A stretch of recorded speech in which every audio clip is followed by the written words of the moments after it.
you call the roll, please? Counselor Andronico. Present. Counselor Kane.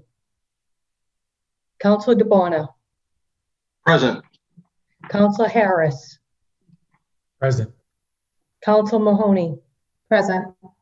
Counselor McCarthy. Counselor Palmucci. Counselor Phelan. Present. President Liang. Present. 6 members, you have a quorum. Thank you. And it does appear that Councilor McCarthy and Councilor Kane are now present as well. Thank you very much. 8 members. Thank you, Madam Clerk. Okay, if we could all just put ourselves on mute and just take a moment of silence in respect of all of the women and men currently serving both here and abroad, as well as all of those first responders still on the front lines of the pandemic.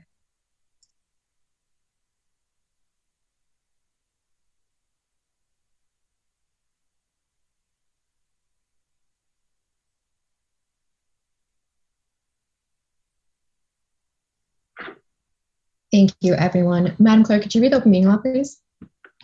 Pursuant to the open meeting law, any person may make an audio or video recording of this public meeting or may transmit the meeting through any medium.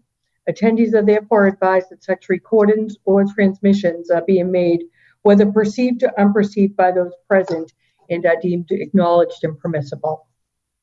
Thank you. And I also see that Councilor Palmucci is now present as well. And in accordance with Chapter 20 of the Acts of 2021, signed by Governor Charles T. Baker on June 16, 2021, extending certain provisions of the Open Meeting Law, General Law, Chapter 30A, Section 20, the Quincy City Council will be convening the remote conferencing services that will air on Quincy Access Television, QATV, Channel QATV 9, Government Access.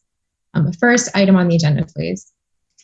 First item, 2021-079, an ordinance amending Chapter 375 of the zoning, Section 8.3, Quincy Center District, 8.3.2, available uses, accessory uses, other uses, use of public space in the Quincy Center District.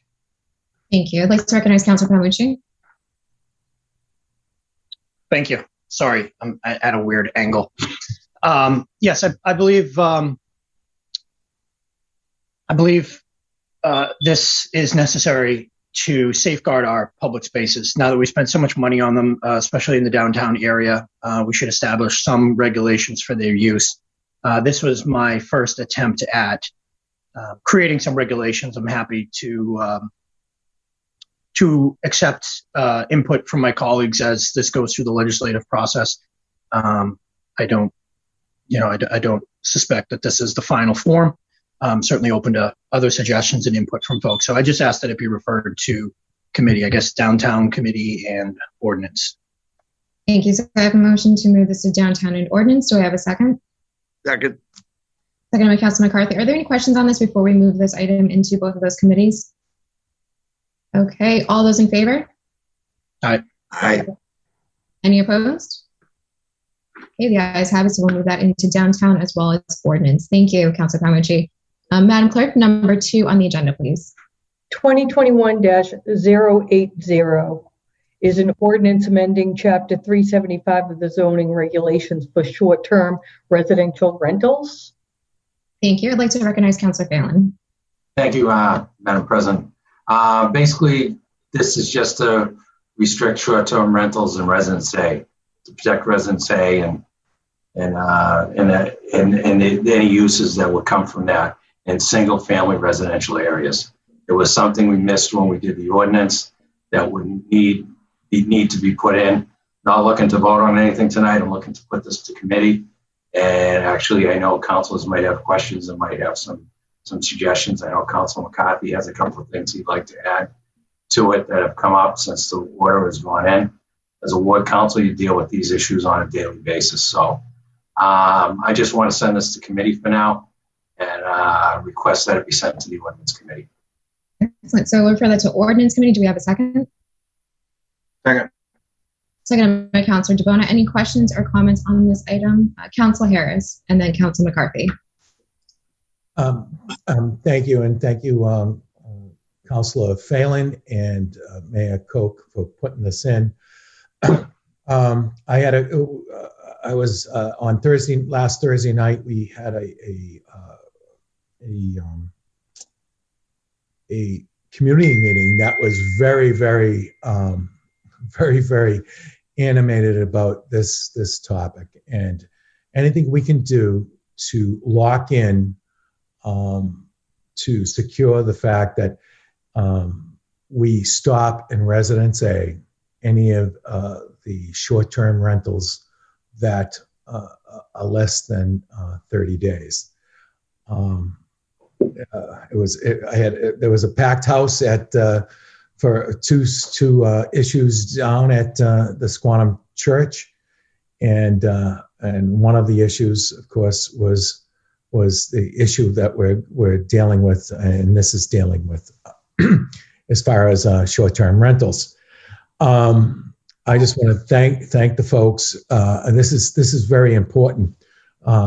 In Ward 6, the first case that's going to go to court over the not following of the rules that were put in place before we left office for the break, was this issue. And of course, this is going to lock it solid. So when we bring the person who is just disregarding everything about it, especially in Squantum, but we've had this issue in North Quincy, and along Wollaston Beach as well. So this is important. Resident A is Resident A. We have to protect our neighborhoods, and I thank the folks that are. Please support this. This is important, and I hope that this comes right out of the box, and set an ordinance meeting to make sure that this locks the whole case up. Okay, so thank you. Thanks very much. Thank you, Councilor Harris. Councilor McCarthy?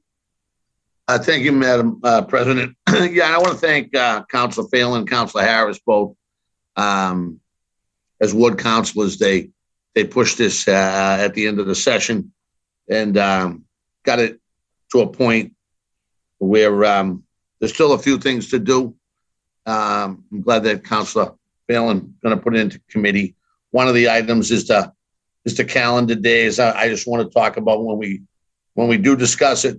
And the second thing is the other avenues that folks just went around this. Well, things online called homeexchange.com and that type of scenario, that type of website where they were swapping homes, and it just kind of kept pushing its way through over the summer. At least 3 locations that I know in Ward 1 that I got calls on, all 3. So I'm just thankful that Councilor Phelan was all over it, and now we can go back and put a few more things in here that I want to make sure happen, so we don't just spin our wheels and end up with the same problem. Thank you. Thank you, Councilor McCarthy. Councilor Palmucci? Thank you, Madam President. Through you to Councilor Phelan. So the change is that we're specifying no Residence A, whereas we made no specification as to zoning district before. Is that the crux of it? It was my understanding from the law office that, and they were even talking about that when we were passing the law, that in order to exempt it in Residence A, you also need to make a zoning change. So this isn't actually adding to the ordinance. This is changing the zoning table of uses where it says that Residence A, you cannot do it anymore. Got it. Okay. I completely understand. All right. Thank you very much. Thank you, Councilor Palmucci. Any other questions before we move this to Ordinance Committee for further discussion? Okay. All those in favor? Aye. Any opposed? Okay, so we'll go ahead and move that to Ordinance Committee. Thank you, Councilor Phelan. Madam Clerk, number 3 on the agenda, please. 2021-081, a gift for $3,725 from various donors to DR program. Thank you. Councilor McCarthy. Motion to accept, Madam President. Thank you. Okay, do we have a second? Second. Second by Councilor Phelan. Madam Clerk, can you call the roll, please? Counselor Andronico, Yes. Counselor Kane, Yes. Counselor DeBona, Yes. Counselor Harris, Yes. Counselor Mahoney, yes, Counselor McCarthy, Yes. Counselor Palmucci, No. Counselor Phelan, Yes. President Liang, Yes. 8 members. Okay, item passes. Number 4, please, Madam Clerk. 2021-082, a gift for $6,000 from the Copeland Family Foundation, Inc. for the Quincy Animal Shelter. Thank you, Councilor McCarthy. Motion to accept. Okay, do we have a second? Second. Okay, Councilor DeBona, any questions on this before we move forward? Okay, Madam Clerk, could you call the roll, please? Counselor Andronico, Yes. Counselor Kane, Yes. Counselor DeBona, Yes. Counselor Harris, Yes. Counselor Mahoney, yes, Counselor McCarthy, Yes. Counselor Palmucci, Yes. Counselor Phelan, Yes. President Liang, Yes. 9 members. Thank you. Item passes. All right, and number 5, please, Madam Clerk. 2021-083, a resolve American Rescue Plan spending transparency. Thank you. I'd like to recognize Councilor Andronico. Thank you, President Liang. While we were on break, I did have the opportunity to talk to a lot of constituents and my neighbors just about the work that we were doing on the council. And one issue that kept coming up was where federal COVID relief funds were headed within the city of Quincy. So with that in mind, I did put forward the resolution that we have before us. And in the spirit of transparency, I did also want to take a moment to actually read the resolution so the public and those tuning in could understand its contents, as I know not everyone goes to the City of Quincy website to read up on the details of resolutions that we put forward. So if you'll indulge me, I'd just like to take a moment to read that. Whereas the American Rescue Plan Act of 2021, ARPA, was signed into law on March 11th, 2021, and whereas it was reported by various media outlets that the City of Quincy was projected to receive $46.3 million through ARPA, and whereas the 4 categories of eligible uses for these ARPA funds include responding to the public health emergency, providing premium pay to employees conducting essential work, providing government services to the extent of a government's reduction in revenue due to COVID-19, and investing in water, sewer, or broadband infrastructure. And whereas all ARPA funding delivered to municipalities must be spent on projects and programs through December 2024. And whereas it was reported by the Patriot Ledger on May 27, 2021, that the administration plans to use $10 million of the city's allocated ARPA funds to purchase the Monroe Building on Hancock Street. And whereas the municipalities of Fall River, Lowell, Newton, Pittsfield, Springfield, Weymouth, and Worcester have either had public meetings or created online surveys for residents to submit feedback on how ARPA funds in their community should be spent.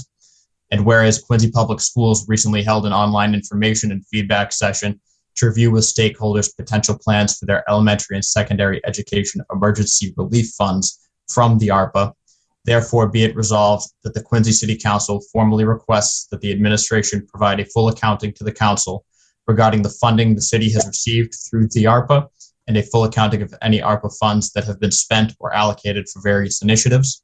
And be it further resolved that the Quincy City Council requests that the administration solicit resident feedback through an online survey and or public forums to determine how to best allocate remaining ARPA funds in the years ahead. So that's the resolution that we have before us. And while I do understand that the administration has final say on how the funds are allocated ultimately, I do think it would be a show of good faith to join the towns throughout the Commonwealth that also have mayoral forms of government that have asked their residents for input into how these funds are allocated. And actively asking for input is totally different than sitting back and waiting for people to take notice about the funds. I mean, I could see residents advocating putting this funding into a Quincy broadband network. I could see them asking that we allocate the funds to aid in achieving the $100 million worth of stormwater and sewer system investment that our settlement with the EPA requires us to make. And I could see them asking that we put that funding through, within Quincy Public Schools for continued public health supplies to make sure our teachers and students are safe. So granted, it would be a little difficult for anyone on the council or anyone, any resident to actually have solid input into where these funds should go if we don't have a full accounting of where the funds have been earmarked thus far. And that's effectively what this asks for. So with all of that in mind, I appreciate everyone for listening. And I make a motion to approve and request that this item be placed into the Finance Committee and the Oversight Committee. Thank you. Thank you, Councilor Andronico. So we have a motion to approve as well as to put this into Finance and Oversight as well. Do we have a second on that? Second. Second by Councilor Mahoney. Any questions on this item before we move forward? Councilor Mahoney? If I could, I just want to applaud Councilor Andronico for putting this resolve forward and ask just one friendly amendment to this, is that we have this finance meeting ASAP, because much of the money has already been spent. In your resolve, you mentioned that it was mentioned at the Patriot Ledger on May 27th, 2021, that the administration was planning to use $10 million. Well, the administration has used $10 million, and on July 8th, that $10 million was cut out of the COVID AARP monies, as well as, and that was for the Monroe building, as well as another $5 million to Pompeo Motors for a marina down off the Southern Artery and for the Burke building. So there are transactions that are happening, land acquisitions that are happening. We do have a charter, and the charter does say that the land acquisitions are supposed to come before the council. So I would really like to ask if we could put a date on when this will be coming back before the council tonight. Thank you. Thank you, Councilor Mahoney. Councilor Andronico, I leave it to you if you want to actually make any amendments, but Councilor Mahoney, I would just suggest that during the later half of this agenda, when we discuss the scheduling of committee meetings, we can always discuss it there as well. Sure. Thank you. Okay. Is that all right with you, Councilor Andronico? That is all right with me. Thank you, President Liang. All right. Thank you both. Any other questions or comments on this item before we move forward on a vote as well as a referral to committees? Councilor Phelan? Thank you, Madam President. I think one thing, when I first looked at this, it was almost like a deja vu from the last time I was on the city council.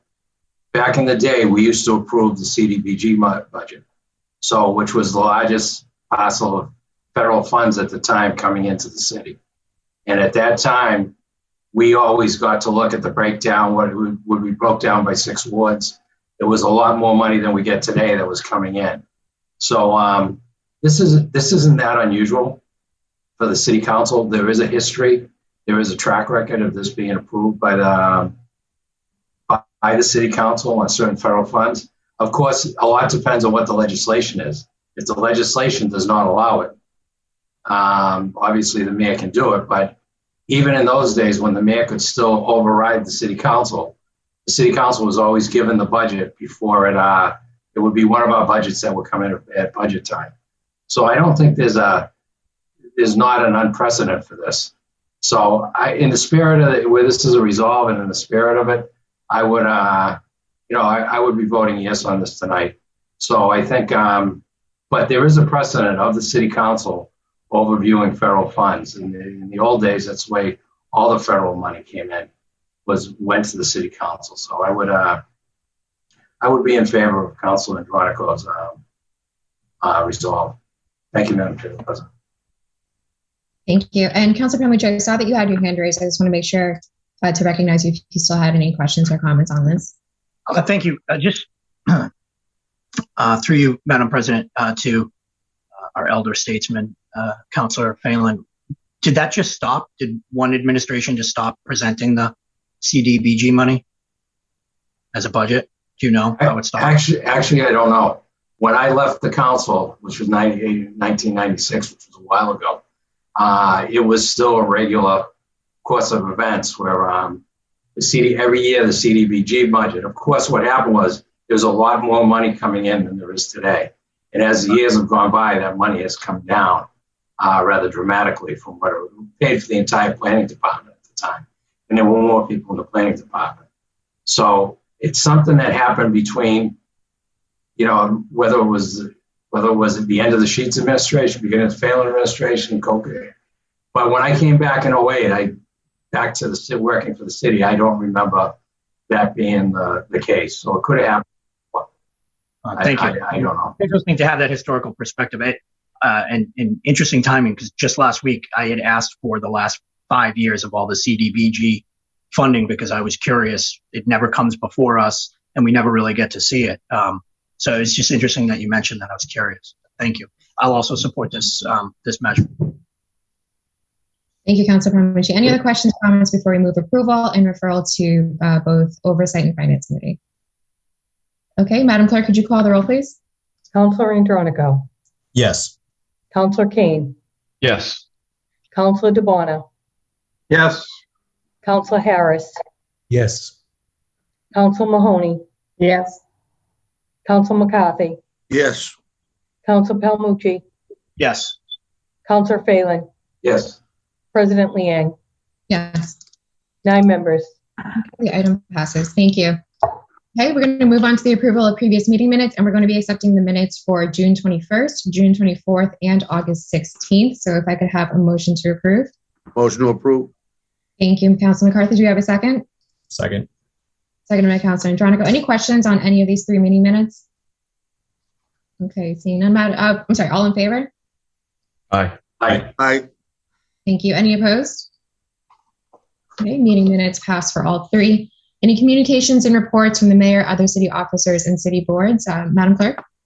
Yes, thank you. I do have a couple of utility requests to refer to Public Works Committee for scheduling and advertising. Grant a location for National Grid Gas for Rhoda Street, State Street, and Kilby Street.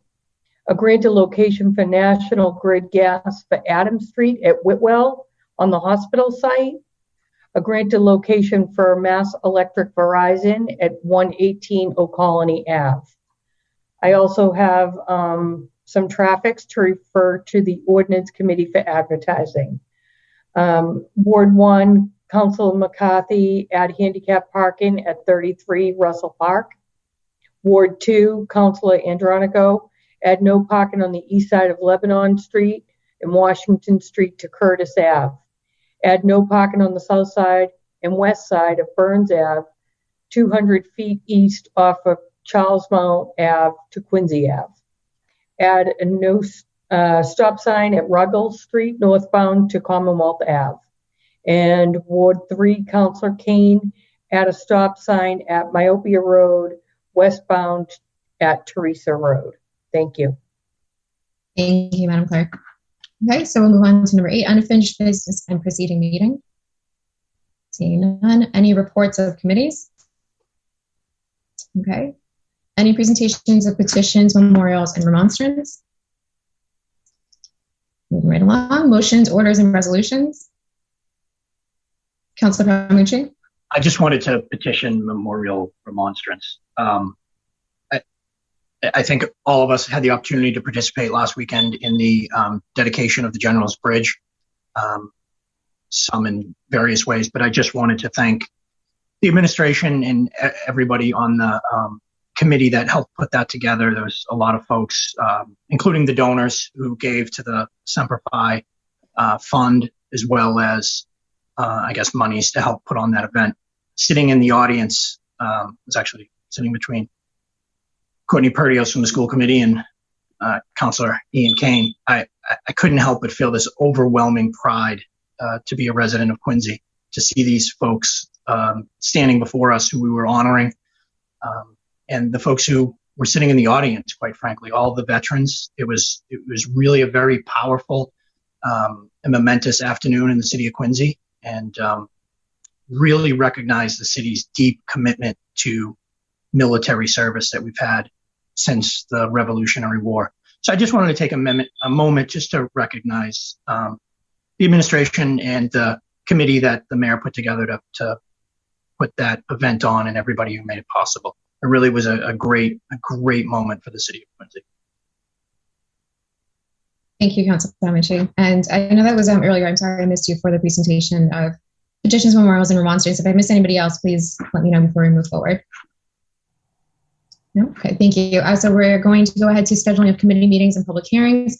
We do have 2 meetings back-to-back coming up, so Monday, September 27th, as well as Monday, October 4th. Again, for the foreseeable future, they will be on Zoom until we just know a little bit more about what's going on with the pandemic. That being said, with the scheduling of committee meetings, to the earlier conversation with Councilor Andronico's resolve, I do see here that, again, we have the meeting coming up Monday, September 27th with the 6:30 p.m. start time. So we could do a 6 p.m. Joint Finance and Oversight Committee meeting if that works for folks. I do just want to acknowledge, though, that we will not have our auditor until Monday, October 18th, however. So just keeping that in mind, if folks are okay proceeding on Monday, September 27th, we certainly can. Otherwise, if we would like to have our auditor present for that meeting, it would have to be the Monday, October 18th meeting, or maybe sometime before that. That, again, we can schedule offline when she is available on off night. Councilor McCarthy, I'll go to you first. Yeah, thanks, Madam President. I don't have my schedule with me tonight, not knowing that we were going to try to jump all over this. So I'm going to have to look at both those meetings in the next few weeks. I'm headed back into the office. My days of working from home are slowing down, so I'm going to have to check all that first before I can pinpoint down a date that works for me for the finance. Okay. Thank you, Councilor McCarthy. And could I just clarify to Jen, if you could, how much notice we would need for this, just so that we know what we're working with once we get a date locked in, whether or not it's on that Monday night or not, how much 48 hours. 48? Okay. Yep. Thank you. So to Councilor Mahoney and to Councilor Andronico, is it okay if we look offline to coordinate both with Councilor McCarthy as well as, again, Councilor DeBona, since it is a joint committee meeting, and then just to ensure as well that we have our auditor there if we would like to have her present as well? I think that sounds good. I, of course, have faith in my counselors for a quick turnaround time to get that scheduled. Thank you. Thank you. Okay. Thank you to you both. All right. Any other scheduling of committee meetings? All right, folks. So again, just a reminder, Monday, September 27th will be our next meeting at 6:30 p.m. on Zoom. With that, do we have a motion to adjourn? Motion to adjourn. Thank you. Have a good night, everyone. Thank you. Thank you.